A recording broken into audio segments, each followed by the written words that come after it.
নমস্কার, good morning.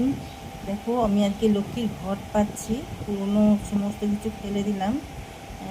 ইঁদুরের সমস্ত ধান টান আমার খেয়ে নিয়েছি, কিন্তু এর মধ্যে তাও মেশানো আছে। এটা নতুন গঙ্গা মাটি নিলাম।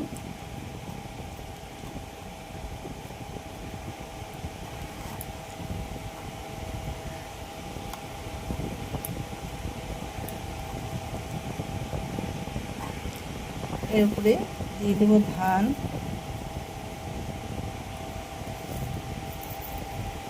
ইঁদুর এই ধানগুলোই খেতে আসে। আজকে ওষুধ দিয়েছি কালকে রাত্রে, আর আসে। আর এর সাথে কি দেবো বলো তো? কড়ি, 5টা কড়ি।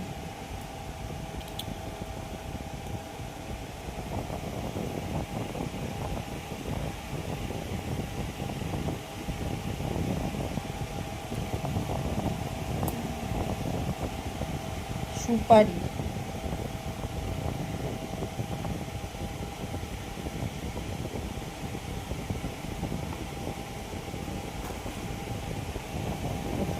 দিয়েছি একটা টাকা। হলো। এরপরে আমি ঘরটাকে সাজিয়ে স্বস্তিক চিহ্ন দিয়ে আমি এর উপরে ঘরটা পাতবো। আমি এই পিঁড়িগুলোতে বসাই, এর উপরে হলুদ কাপড় পাতবো। বসাবো, স্বস্তি চিহ্ন আঁকলাম। যে যেরকমভাবে আঁকো সেইভাবে আঁকবে। আর হচ্ছে তোমার এখানে দিয়েছি আম পাতা, আমের পল্লব, পান, আর হচ্ছে বেল পাতা। এগুলোর মধ্যে সিঁদুরে ফোঁটা, একটা হচ্ছে কাঁঠালি কলা। এবার আমি ঘরটাকে এরকমভাবে স্বস্তি চিহ্ন দিয়ে ঘরটাকে আমি বসিয়ে দেবো।